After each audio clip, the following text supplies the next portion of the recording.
Well, howdy, I'm John Mark Dempsey, and having a second cup of coffee chat here this morning with Ronnie Wilson. Good morning. And Ronnie is one of our Hopkins County master gardeners, and we've been intending to have this conversation for a while, and we're just now getting around to it, but it is on lawns.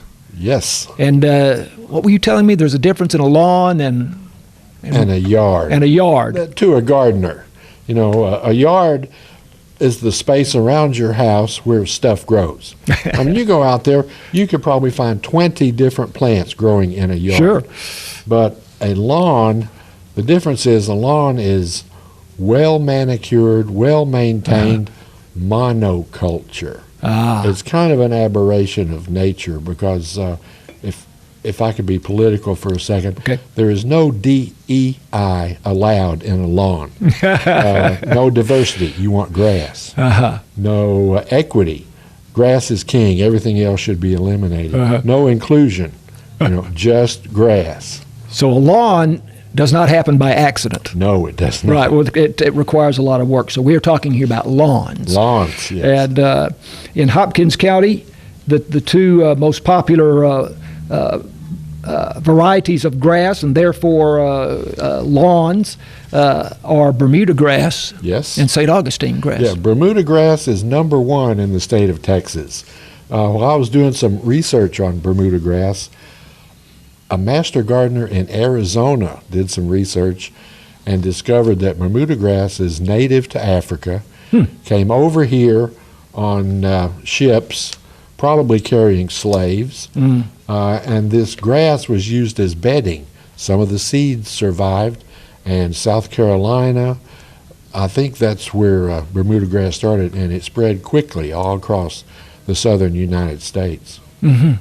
So in your notes that you've provided me, you make note that it needs full sun. Yes, Bermuda doesn't tolerate shade at all. It needs full sun, and that means all day. Mm-hmm. So you're not going to have success trying to grow it around trees. No, you'll have dirt. And as you say, it spreads quickly. We, of course, do a lot of sports coverage here at KSST, and more games and all sports are played on artificial turf. But Bermuda has always been the preferred turf, one variety or another, for sports fields. Bermuda is tough to kill.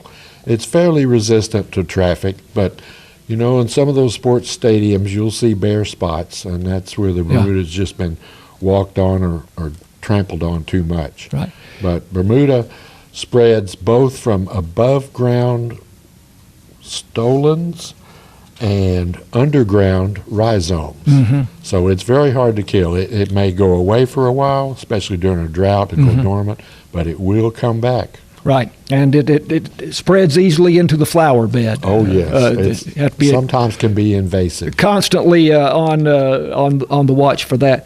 And then St. Augustine is, to me, as you say, a thick, lush, deep green carpet. It is more plush. Yes. I think of it as a carpet of grass, and it loves the humid coastal areas. And here in Hopkins County, it may take a little more frequent watering during the summer months to remain green and vibrant. Mm-hmm. Which would you say, and you say it may survive in partial shade, but needs a minimum of 6 to 8 hours of full sun? Yes. Usually, if you see St. Augustine growing under a tree, the St. Augustine was there before the tree was planted. And as the tree grows and gets shady, the St. Augustine will tend to fade a little bit. Mm-hmm. We do have some St. Augustine that grows on one side of our yard where there is a tree, and it does pretty well. Yeah. So which would you say is easiest to cultivate in Hopkins County? Oh, man. Bermuda. because it just grows and grows and grows, and it's hard to stop it from growing. But St. Augustine, the advantage to St. Augustine yard is that St. Augustine will get so thick that it will actually help crowd out weeds. Whereas Bermuda doesn't care. Everybody in the pool. Let's go. You make the note, St. Augustine requires more water than Bermuda in the summer. I'm reading from Ronnie's notes here. Less frequently grown in Hopkins County is fescue and zoysia. Zoysia, yes. Both are cool season grasses. Yes. So they don't do well in the heat. Yeah. There are some areas, and you'll see it occasionally. I believe there's some in downtown. I know there's some further north of here, fescue. But when it gets really hot, July and August, fescue really tends to wither away. Yeah. We're about out of time. You mentioned that it's important to fertilize on a monthly schedule. Yes. April 1st, May 1st, June 1st. Skip July and August because those are the hot, dry months. You want the plants just surviving, not trying to grow. And then another fall feeding, either September 1st or late September. So typically then 4 or 5 times a year? Yes. Yeah.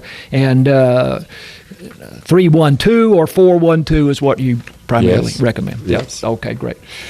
We're out of time. Ronnie, thanks for illuminating us, educating us on lawns and not yards on our chat today. I'm John Mark Dempsey. This is KSST.